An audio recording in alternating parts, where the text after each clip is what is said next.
Radhe Radhe traders. इस video के अंदर मैं पार्ट 8 को कंटिन्यू करने वाला हूं और डिस्कस करने वाला हूं कुछ नए टर्म्स, कुछ नए फुल फॉर्म्स के बारे में, जैसे कि TSL, SL, TG, BTST, CE, PE, ये सब क्या होता है, इनके फुल फॉर्म्स क्या होते हैं और इनका यूज़ कैसे करना है, इन सबको डिस्कस करेंगे। जैसे कि SL trailing, stop loss trailing, और मैं कुछ नए इंडिकेटर्स के बारे में भी डिस्कस करने वाला हूं, जो कि आपको बताएंगे कि उस इंडिकेटर्स को आपको यूज़ कैसे करना है और उनके बेनिफिट्स क्या होने वाले हैं। तो चलिए यहाँ पे डिस्कस करते हैं पहले कि यहाँ पे सी क्या होता है, सी का फुल फॉर्म क्या होता है, और पीई क्या होता है, पी का फुल फॉर्म क्या होता है। बस आपको पता होगा कि यहाँ पे सी को हम कॉल बोलते हैं और पी को पुट बोलते हैं, लेकिन इनके फुल फॉर्म्स क्या होते हैं। तो देखिए, सी का फुल फॉर्म होता है कॉल ऑप्शन यूरोपियन, और पुट का यानी कि पी का फुल फॉर्म होता है पुट ऑप्शन यूरोपियन। हम सिर्फ डिनोट करते हैं यहाँ पे कॉल और पुट के नाम से, लेकिन इनके फुल फॉर्म्स हमने आपको बताया अभी कि कॉल का फुल फॉर्म होता है यानी कि सी का फुल फॉर्म होता है कॉल ऑप्शन यूरोपियन। पुट को डिनोट करते हैं पुट से भी, यानी कि पी को डिनोट करते हैं पुट से भी, इसका फुल फॉर्म होता है पुट ऑप्शन यूरोपियन। अब डिस्कस करते हैं कि टीजी क्या होता है। यहाँ पे टीजी लिखा हुआ है, तो टीजी का मतलब होता है टारगेट। अगर आपने कहीं देखा टीजी लिखा हुआ है, इसका मतलब होता है टारगेट। अब एसएल क्या होता है, एसएल का मतलब होता है स्टॉप लॉस। एक एक को हम डिस्कस करेंगे फिर से, पहले आप फुल फॉर्म्स जान लो कि इनके फुल फॉर्म्स क्या होते हैं। अब समझते हैं BTST क्या होता है। तो BTST का फुल फॉर्म होता है बाई टुडे सेल टुमारो, यानी कि आज बाई कर लो कल बेच दो। अब यही सेम होता है STBT में। STBT का फॉर्म होता है सेल टुडे बाई टुमारो। अब ये आपको कन्फ्यूजन क्रिएट होगा यहाँ पे कि सेल टुडे बाई टुमारो इसका मतलब क्या हो गया। तो आपको एक नया टर्म के भी बारे में यहाँ डिस्कस करूँगा, जो कि सेलिंग क्या होती है। ये आज आपको एक नया टर्म यहाँ पर सीखने को मिलेगा।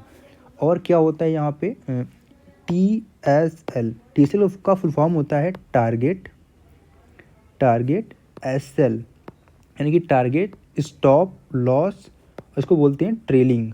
ये हो गया हमारा TSL का फुल फॉर्म।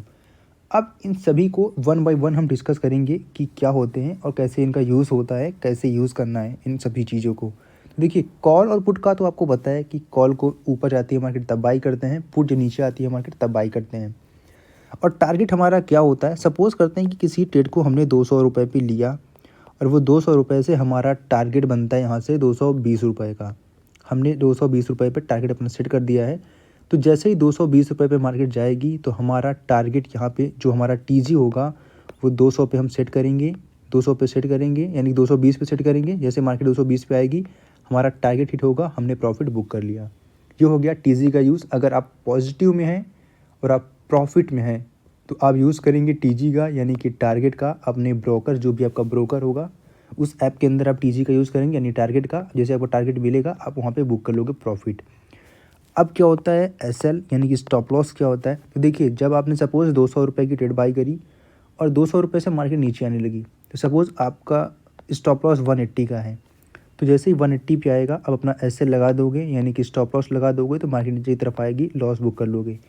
ये हो गया हमारा SL। ऐसा ज़रूरी क्यों है, क्योंकि मार्केट कहाँ पे जाके रुकने वाली है, कहाँ से रिवर्सल करने वाली है, ये आपको नहीं पता है। आपने यहाँ पे बाई कर लिया, मार्केट नीचे की तरफ आ रही है, तो मार्केट कहाँ से रिवर्स करेगी ये आपको बिल्कुल भी नहीं पता है। लेकिन अगर आपको ये चीज़ पता है कि अगर मैं यहाँ से कट कर दूंगा तो मेरा स्टॉप लॉस हिट हो जाएगा, और जो यहाँ पे पूरा का पूरा लॉस होने वाला है वो उससे मैं बच जाऊँगा। 2% का, यानी कि 10% का, 15% का स्टॉप लॉस लेके निकल जाओ, आपका पूरा कैपिटल बच जाएगा यहाँ पे। क्योंकि आपका कैपिटल सपोज़ यहाँ से यहाँ तक है पूरा, आपने यहाँ पे बाई किया, ट्रेड यहाँ से नीचे आना स्टार्ट हो गई, तो आपका एक रेंज होता है, एक एरिया होता है जहाँ से मार्केट के रिवर्स होने के चांसेस होते हैं। सपोज़ मार्केट यहाँ पे, फिर से डिस्कस करते हैं, यहाँ पे सपोज़ करते हैं कि मार्केट यहाँ से एक अप ट्रेंड में मूव कर रही है, कुछ लाइक दिस। तो एक पैटर्न का फॉर्मेशन कर रहा है यहाँ पे, लेकिन आपने सपोज़ इस लेवल पे बाई किया, आपको लगा कि मार्केट रिवर्स करेगा, लेकिन मार्केट ने क्या किया, यहाँ से पैटर्न चेंज कर दिया और रिवर्सल आ गया। तो अब तो आपको यहाँ पे एग्जिट करना पड़ेगा ना, क्योंकि मार्केट ने यहाँ इस पैटर्न को फॉलो नहीं किया, यहाँ से रिवर्सल आ चुका है। इस सपोज करते हैं कि एक बार मार्केट ने किया, दूसरी बार मार्केट ने किया, आपने एंट्री यहाँ पे बनाई और वहाँ से रिवर्सल आ गया। आपको लगा कि फिर से मार्केट इस पैटर्न को फॉलो करेगा और यहाँ से रिवर्सल देगा, लेकिन मार्केट ने इसको ब्रेक डाउन कर दिया है। तब आपको यहाँ पे एग्जिट कर लेनी चाहिए, यानी कि अपने स्टॉप लॉस को लगा लेना चाहिए। क्योंकि अगर आप यहाँ पे स्टॉप लॉस को फॉलो नहीं करोगे तो आपको पूरा का पूरा अपने कैपिटल को लॉस करना पड़ेगा। ये होता है SL का इम्पॉर्टेंस, SL की। और SL को फॉलो क्यों करना चाहिए आपको इस यहाँ पे डायग्राम से समझ में आ जाना चाहिए कि जब तक मार्केट के फेवर में चल रहा है, आपने स्टॉप लॉस को यहाँ पे लगाया हुआ है कि मार्केट अगर यहाँ पे मेरे स्टॉप लॉस को हिट करेगा तो एग्जिट कर देंगे। तो आपने एग्जिट कर दिया तो आपका ये कैपिटल बच गया, इतना पूरा कैपिटल। अगर यहीं पे अगर आपने यहाँ पे सपोज़ स्टॉप लॉस नहीं लगाया होता, कैपिटल गया, यहाँ पे आपने लगाया अपना इतना कैपिटल आपका गया बस, लेकिन आपका इतना कैपिटल तो बच गया। अब इससे फिर आप नेक्स्ट ट्रेड ले लो, इसके अंदर रिकवर कर लो, या फिर आप वेट करो किसी नए ट्रेड के अंदर, किसी नए पोजीशन के अंदर। यानी कि स्टॉप लॉस हमारे कैपिटल को सेव करता है हमें गलत साइड में एंट्री होल्ड करने से। और टारगेट हमारा क्या करता है, सपोज़ आपने इस लेवल पे एंट्री बनाई, यहाँ पे इस लेवल पे आपका टारगेट ये है, यहाँ पे आपने टारगेट को बुक किया तो प्रॉफिट हो गया, आप निकल गए। लेकिन कभी कभी क्या होता है, कुछ लोग यहाँ पे प्रॉफिट नहीं बुक करते लालच के लिए कि और मार्केट यहाँ से ऊपर जाएगी, यहाँ से रिवर्सल आ जाता है। रिवर्सल आ गया यहाँ से, आपका तो टारगेट तो हिट हुआ था लेकिन आपने बुक नहीं किया, तो आपको वो प्रॉफिट आपका चला गया। अब इमोशनल में ऐड यहाँ पे लोग क्या करते हैं, होल्ड करते हैं कि मार्केट फिर से आएगा टारगेट पे, इस बार मैं टारगेट पे बुक कर लूँगा, लेकिन दोबारा इस टारगेट की जगह यहाँ पे इनका एसएल आ जाता है। ये होती है गलत चीज़ें, क्योंकि आपको अगर आपका टारगेट मिल रहा है तो अपने टारगेट को फॉलो करो। ये हो गया हमारा टीजी, टारगेट मिल रहा है तो फॉलो करो। अगर टारगेट आप पे भी आप नहीं बुक करना चाहते हैं तो दोबारा कॉस्ट पे बुक कर लो, क्योंकि मार्केट यहाँ से रिवर्सल कर रहा है, आपने इतना तो होल्ड किया, ये बाद में और होल्ड करते हो, यहाँ पे जस्ट डबल हो गया। तो ये चीज़ मार्केट का रिवर्सल दर्शाता है, ना कि आपका पेशेंस दर्शाता है कि आपने होल्ड किया यहाँ पे तो मार्केट में फिर से रिवर्सल आएगा। तो ये ज़रूरी नहीं है कि मार्केट यहाँ से रिवर्स कर दे, हमें जो दिख रहा है वही हम फॉलो करेंगे। यानी कि मार्केट के अंदर एंट्री बनाई, टारगेट मिल गया, फॉलो करो, एग्जिट लेके निकल जाओ। फिर मार्केट कितना भी ऊपर जाए उससे हमें फ़र्क नहीं पड़ना चाहिए कि मार्केट यहाँ से निकल गया, यहाँ तक चला गया। रिग्रेट नहीं करना चाहिए कि यहाँ पे मैंने बाई किया था, 20 पॉइंट ले लिया, मार्केट 40 पॉइंट ऊपर निकल गया, आपने 20 पॉइंट कैप्चर किया, यही आपके लिए बहुत है। ये नहीं होना चाहिए कि ऐसे ही हमने बुक किया, फिर से ऊपर की तरफ गया, हमने फिर से एंट्री बना ली यहाँ पे, जबकि यहाँ पे कोई सेटअप नहीं बन रहा था, फिर भी अपनी एंट्री बना ली, थोड़ा सा ऊपर गया, यहाँ पे 10 पॉइंट मिला, रिवर्सल आ गया, फिर आपने होल्ड किया कि फिर से रिवर्सल आएगा, फिर से आ गया यहाँ पे। तो ये गलत फहमी नहीं करनी चाहिए। आपने एक ट्रेड में एंट्री बना ली, आपने प्रॉफिट बुक कर लिया है, बस आप शांत रह जाओ वहाँ पे और वेट करो फिर से नए अपॉर्चुनिटी का, नए पैटर्न का, नए डायग्राम का, कुछ नई चीज़ों का, उसके बाद आप यहाँ पे नेक्स्ट फर्दर चीज़ों को डिस्कस करो। ये हो गया हमारा स्टॉप लॉस ट्रेडिंग और हमारा टारगेट ट्रेडिंग। अब डिस्कस करेंगे टीएसएल क्या होता है। सबसे इंपॉर्टेंट यहाँ पर टर्म हमारा होने वाला है टीएसएल।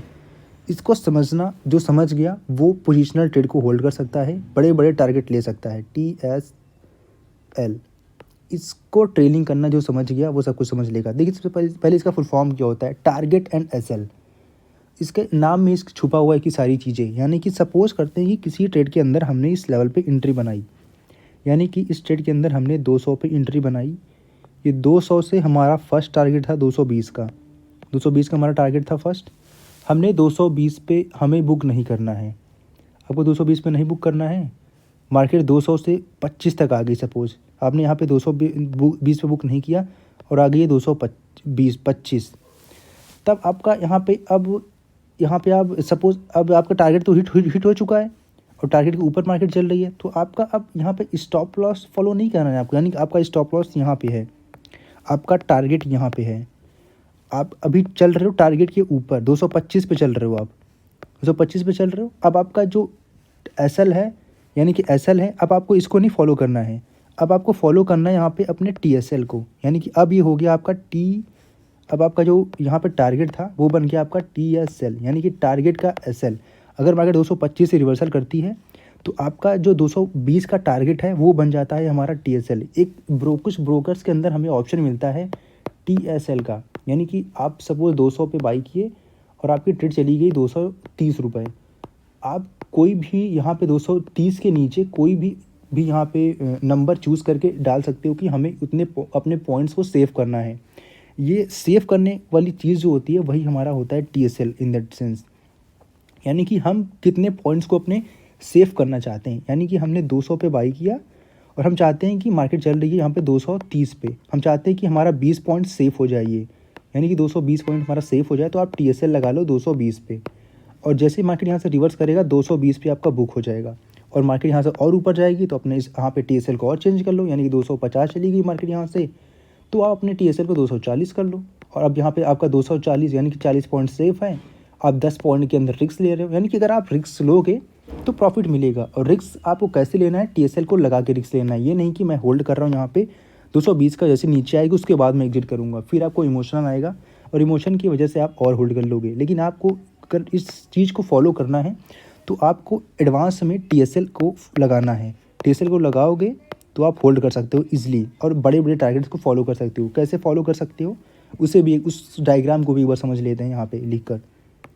सपोज़ आपने 200 पे लिया, अब आ गई मार्केट 220 पे। अब आप मार्केट चलने लगी 240 पे आ गई, तो आपका TSL हो गया 220 का। यहाँ पे 220 के ऊपर मार्केट गई, TSL 220 पे आ गया। 240 से आ गया मार्केट 260, 260 पे आ गया मार्केट, अब आपका TSL 240 का हो गया। यानी कि आपको थोड़े पॉइंट्स का रिस्क लेना पड़ेगा। 260 आ गया, हो सकता है आप यहाँ पे 250 का TSL लगा दो। यानी कि मार्केट अगर अप ट्रेंड में है, आपको बड़े बड़े टारगेट यहाँ पे कैप्चर करने हैं, तो आप TSL लगा के कर सकते हो। अगर मार्केट रिवर्स भी आता है तो आपके 20 पॉइंट सेफ हो जाएंगे। यहाँ पे फिर से थोड़ा बहुत डीप आएगा, मार्केट निकल जाएगा, तो यहाँ से पक्का आपको 30 पॉइंट देगा जाएगा। 30 पॉइंट देगा जाएगा तो आप 20 पॉइंट ले लो यहाँ से, 10 पॉइंट के अंदर रिस्क ले लो। ये होता है हमारा प्रॉपर TSL को समझना, कि हम कुछ अपने पॉइंट्स को सेव कर लें। ये चीज़ कैसे होगी, जब आप इन सब चीज़ों पे प्रैक्टिस करेंगे। प्रैक्टिस कैसे कर सकते हो, आप पेपर ट्रेडिंग कर लो यहाँ पे, या फिर आप रियल मनी से भी कर रहे हो तो आप TSL को फॉलो करो। जैसे टारगेट हिट हो, या फिर आप क्या करो कि 220 का आपका टारगेट है, जैसे मार्केट 220 से जंप करके ऊपर जाए 25-30, आप तुरंत ही वहाँ पे क्या करो 220 का TSL लगा दो। आपका प्रॉफिट वहाँ पे तुरंत ही सेफ हो जाएगा 20 पॉइंट। उसके बाद फिर जैसे ही ऊपर मार्केट जाएगा और फिर आप अपना स्टॉप लॉस लगाओ वहाँ पे। ये हो गया हमारा यहाँ पे। आपको SL नहीं लगाना है वहाँ पे, आपको TSL लगाना है। वहाँ पे TSL का आपको ऑप्शन मिलेगा, वही लगाना है। हमने 2 चीज़ यहाँ पे समझ ली, 3 चीज़ें समझ ली। यानी कि पहला कॉल क्या होता है, पुट क्या होता है, SL कैसे समझना है, लगाना है, वो सब आपने समझ लिया। आपको टारगेट कैसे लगाना है वो समझ लिया आपने। अब अपने TSL क्या होता है वो समझ लिया आपने। अब समझते हैं कि BTST क्या होता है। आपने ये इससे पहले आई होप सुना होगा कि BTST क्या होता है और क्या होता है। एक बार इन दोनों के बीच में डिफरेंस समझ लेते हैं, BTST और हमारा यहाँ पे STBT। BTST और STBT, देखिए मार्केट के अंदर 2 चीज़ें होती हैं। पहली होती है बाइंग, पहली होती है हमारी यहाँ पे बाइंग, दूसरी होती है हमारी यहाँ पे सेलिंग। किसी चीज़ को पहले बाई करना और बाद में सेल करना उसे बोलते हैं हम बाइंग, और किसी चीज़ को पहले सेल कर देना फिर बाद में बाई करना उसे बोलते हैं हम सेलिंग। सपोज करते हैं किसी चीज़ को बाई करते हैं यहाँ पे 100 रुपीज़ पे, सेल करते हैं 120 पे। ये हो गया हमें 20 पॉइंट का प्रॉफिट। इसे बोलते हैं हम यहाँ पे, यानी कि छोटे प्राइस पे लिया, बड़े टारगेट पे बेच दिया, बड़े यहाँ पे प्राइस पे बेच दिया। ये हो गया हमारा बाइंग। और हमने यहाँ पे क्या किया, सेल कर दिया हमने सपोज़ 200 रुपये पे, आके ख़रीद लिया हमने यहाँ पे 100 रुपीज़ पे। तो प्रॉफिट हो गया। यहाँ पे भी देखिए हमें प्रॉफिट हो रहा है, यहाँ पे भी प्रॉफिट हो रहा है। यहाँ पे हमें बाइंग के थ्रू प्रॉफिट हो रहा है, यहाँ पे हमें सेलिंग के थ्रू हो रहा है। यानी कि पहले हमने क्या किया, सेल किया 200 रुपये पे, फिर आके 100 पे ख़रीद लिया। अब हमारी बाइंग क्या होगी 100, सेलिंग हमारी 200, यानी कि हमें प्रॉफिट हो गया, एग्जैक्ट प्रॉफिट हो गया हमें 100 रुपीज़ का। इसे बोलते हैं सेलिंग, इसे बोलते हैं हम यहाँ पे बाइंग। अब देखिए इन दोनों के अंदर सबसे बड़ा चीज़ क्या डिफरेंस है इन दोनों के अंदर, हो दोनों के अंदर सेम चीज़ रही है, यानी कि प्रॉफिट बुकिंग का हो रहा है, लेकिन इसके अंदर एक चीज़ कॉमन है। यानी कि कॉमन क्या बोलें वहाँ पे, बेनिफिट बोलें तो बाइंग के अंदर क्या होता है, प्रीमियम डीके होता है, प्रीमियम डीके होता है। लेकिन इसके अंदर जितना ज़्यादा प्रीमियम डीके करेगा उतना आपको बेनिफिट देखने को मिलेगा। क्योंकि सपोज़ आपने 200 रुपये पे ट्रेड बाई करी और एक बंदे ने 200 रुपये पे ट्रेड को सेल कर दिया। अब कोई भी ट्रेड हो सकती है, यानी कि मार्केट के अंदर सपोज़ इन्होंने पुट को यहाँ पे सेल कर दिया है, और पुट जब तक नीचे नहीं आएगा, यानी कि 100 के की तरफ नहीं जाएगा, तब तक उनको प्रॉफिट नहीं होगा। इन्होंने सपोज़ 200 रुपये की पुट को बाई किया हुआ है, पुट को बाई किया हुआ है, और जब तक 200 रुपये से 200 प्लस यानी कि 200 से 300 तक नहीं जाएगी, तब तक इनको प्रॉफिट नहीं होगा। तो दोनों में चीज़ें सेम हो रही, इनके अंदर चीज़ें नीचे आनी चाहिए, इनके में चीज़ें ऊपर जानी चाहिए, यही फ़र्क है। और इसके अंदर प्रीमियम में क्या होता है कि अगर मोमेंटम नहीं है मार्केट में तो ये ऑटोमेटिक डीके करता जाएगा। और ये सपोज़ मार्केट एक ही रेंज में चल रहा है, तो 200 से आएगा ये 190 आ गया, तो ये तो माइनस में चले गए। अब यहाँ पे इन्होंने 10 माइनस हो गया इनका, इनके में क्या हुआ 200 रुपये से प्रीमियम डीके किया, अब इनका हो गया यहाँ पे 190, 10 रुपये कम हो गया, इनका 190 आ गया। यानी कि 200 रुपये से ये कम पे आ गए, 10 रुपये का प्रॉफिट हो गया इनको, 10 पॉइंट का प्रॉफिट हो गया इनको। तो क्या हो गया, अगर प्रीमियम डीके कर रहा है तो भी इनको प्रॉफिट होगा, अगर मार्केट यहाँ पे इनके फेवर में जा रही है तो भी प्रॉफिट होगा इनको। लेकिन इसके अंदर क्या है, प्रीमियम डीके करेगा तो भी लॉस होगा, मार्केट अपोजिट में जाएगी तो भी लॉस होगा। लेकिन इसके अंदर क्या चीज़ दिक्कत करती है कि इसके अंदर जो कैपिटल लगता है, यानी मार्जिन जो लगता है बहुत ज़्यादा लगता है। इसके अंदर जो मार्जिन लगता है बहुत ही कम लगता है। इस वजह से लोग यहाँ पे सेलिंग बहुत कम कर पाते हैं, लोग बाइंग बहुत कम कर पाते हैं। अब इसको 1000 से 2000 से भी कर सकते हो। इसको इसके यानी कि आप सेलिंग के लिए आपको कम से कम 80,000 90,000 1 लाख के अराउंड यहाँ पे कैपिटल चाहिए, मार्जिन चाहिए, तभी आप सेलिंग कर पाओगे। यानी कि हमें क्या करना है यहाँ पे, सिंपल बाइंग करना है जब तक कैपिटल कम है, और जब मोमेंटम ट्रेड है तब ट्रेड आए तभी बाई करो। सेलिंग के अंदर जब आपके पास कैपिटल हो तब आप सेलिंग करो। तो हम डिस्कस करेंगे सेलिंग के लिए भी कि क्या प्रोसेस होते हैं। ये आपने समझ लिया कि अब क्या होता है BTST और क्या होता है STBT। इन दोनों का फुल फॉर्म हमने बताया। अब हमने बताया है यहाँ पे कि इन होता क्या है, बाइंग और सेलिंग। अब समझते हैं BTST क्या होता है, बाई टुडे सेल टुमारो। हमने सिर्फ वही बताया कि बाइंग और सेलिंग क्या होती है। अभी हमने ये नहीं बताया कि BTST क्या होता है और STBT क्या होता है। सपोज़ करते हैं कि यहाँ पे आज यहाँ पे फ्राइडे है, आज यहाँ पे फ्राइडे है और हमने फ्राइडे के दिन किसी ट्रेड को 200 रुपये पे बाई कर लिया। आज हमने बाई किया है इस ट्रेड को 3:30 पे, यानी 2:25 पे आज बाई कर लिया है, और हमने इसको सेल नहीं किया, हमने इसको कैरी फॉरवर्ड कर दिया है, कैरी फॉरवर्ड कर दिया है, यानी कि हमने इसको होल्ड कर लिया है मंडे के लिए। तो जो हमने बाई किया है, आज बाई किया है BTST, बाई किया है टुडे, सेल करेंगे टुमारो, यानी कि जब मार्केट ओपन होगा तब हम इसको सेल करेंगे। तो आज हमने बाई किया है 200 रुपये की कॉल को यहाँ पे। कल अगर मार्केट गैप अप ओपन होता है तो गैप अप जितने पॉइंट का गैप अप होगा उतना ज़्यादा हमें मार्केट उतने पॉइंट्स के ऊपर ओपन होगा। तो जो प्रॉफिट मिल रहा है उसके अंदर उसको हम सेल करेंगे तो हमारा प्रॉफिट हो जाएगा। ये होता है BTST। हमें एग्जैक्ट मार्केट अगर गैप अप 300 पॉइंट 400 पॉइंट होता है तो हमें जो प्रॉफिट मिलता है नेट, वही उसी को बोलते हैं हम BTST। यानी कि हमने कल बाई किया आज बेच दिया, आज बाई किया कल बेच दिया, यानी एक दिन पहले बाई करके दूसरे दिन बेचना को बोलते हैं BTST। और यही सेम अपोजिट होता है हमारा STBT में। अगर हम सेलिंग कर रहे हैं तो आज हम सेल कर देते हैं, और कल अगर मार्केट मेरे फेवर में जाती है तो हम कल बाई कर लेंगे कम प्राइस पे। ये हो गया हमारा STBT। आई होप आपको इन दोनों के बीच में डिफरेंस समझ में आ गया होगा, और STBT क्या होता है, BTST क्या होता है, ये ट्रेड्स क्या होते हैं, सब कुछ सिंपल है। बस इसमें हो क्या होता है कि आज बाई कर लिया हमने, कल होल्ड कर लिया, कल मेरे फेवर में हो सकता है मार्केट आ जाए प्रॉफिट हो जाए तो हमने कल बेच दिया, हो गया BTST। आई होप आपको ये चीज़ समझ में आ गई होगी इन दोनों के अंदर। और जो हमने डिस्कस किया कुछ नए फुल फॉर्म्स के बारे में और TSL ट्रेलिंग, वो बहुत इंपॉर्टेंट है, ये भी समझ में आ गया होगा। अब डिस्कस करते हैं यहाँ पे कुछ नए इंडिकेटर्स के भी बारे में, जैसे कि यहाँ पे चलेंगे ट्रेडिंग व्यू के अंदर और डिस्कस करेंगे यहाँ पे। तो देखिए यहाँ पे ऐड करूँगा मैं कुछ इंडिकेटर, जैसे कि जो आपको ऑटोमेटिक बाइंग और सेलिंग का सिग्नल देती है। तो देखिए पहला नाम है यहाँ पे UT बॉट अलर्ट, इसको ऐड कर लिया हमने। दूसरा हमने ऐड कर लिया लीनियर एग्रेशन कैंडल, इन दोनों को ऐड कर लिया। अभी देखिए इसकी सेटिंग बिल्कुल भी चेंज हमने नहीं करी है, तो पहले इसको चेंज करेंगे। पहले लीनियर एग्रेशन कैंडल के अंदर जाएंगे, इसकी स्टाइल के अंदर हम प्लॉट को ऑफ कर देंगे, ऑफ कर दिया हमने। अब UT बॉट अलर्ट के अंदर जाएंगे, इसके इनपुट में हमें रखना है यहाँ पे फर्स्ट वाले के अंदर रखना है हमें 2, और सेकंड वाले के अंदर रखना है हमें यहाँ पे ATR पीरियड रखना है 1। हमने ओके कर दिया है। उसके बाद हमें बैंक निफ्टी की मेन सेटिंग के अंदर जाना है, इसको हाइड कर देना है। अब देखिए यहाँ पे इसका जादू आपको सिंपल बाइंग और सेलिंग का सिग्नल दे रही है, यानी कि जब आपको मार्केट यहाँ पे बाइंग का सिग्नल देगी आपको बाई करना है, जब सेलिंग का सिग्नल देगी आपको सेल करना है, यानी कि प्रॉफिट बुक कर लेना है और यहाँ से दूसरी ट्रेड बाई कर लेनी है। इस एक्यूरेसी को आपको यूज़ करना है तभी जब आप इसको बैक टेस्ट करोगे और आपकी एक्यूरेसी 95% या फिर 90% आती है, तभी इन सभी इंडिकेटर्स को आपको यूज़ करना है। हर एक इंडिकेटर को आपको पहले बैक टेस्ट करना है, उसके बाद ही आपको रियल मनी से करना है। ये चीज़ आपको समझनी चाहिए। देखिए यहाँ पे जब बाइंग का सिग्नल आया तो बाई किया हमने, सेल का सिग्नल आया सेल किया हमने, फिर बाइंग का सिग्नल आई बाइंग किया, सेल का सिग्नल आया सेल किया। कभी कभी थोड़ा सा लेट इंडिकेटर देता है, जैसे कि यहाँ पे देखिए काफ़ी टाइम के बाद यहाँ पे सिग्नल दिया इसने कि अब जाके सेल करिए, लेकिन कभी कभी हमें अच्छा खासा मोमेंटम मिल जाता है इसके अंदर। तो अगर आप पोजिशनल ट्रेडर हो, यहाँ पे अच्छा खासा होल्ड करना चाहते हो, तो इसका व्यू ले सकते हो कि हाँ अभी तक मार्केट के अंदर सेलिंग ही स्टार्ट है या फिर बाइंग आ चुकी है यहाँ पे, या फिर रिवर्सल चेंज हो चुका है। अब इसका यूज़ कर सकते हो, अच्छा खासा प्रॉफिट आपको देखने को मिल सकता है। ये हो गया, हमने बता दिया आपको एक नए इंडिकेटर के बारे में, आज डिस्कस कर लिया। आई होप आपको ये भी समझ में आ गया होगा। अब कुछ नए वीडियोस के अंदर हम डिस्कस करेंगे कुछ नए यहाँ पे चार्ट पैटर्न्स को स्टार्ट करने वाले हैं, चार्ट पैटर्न और कैंडलस्टिक पैटर्न्स। तब तक के लिए मिलते हैं नई वीडियो के अंदर। राधे राधे ट्रेडर्स।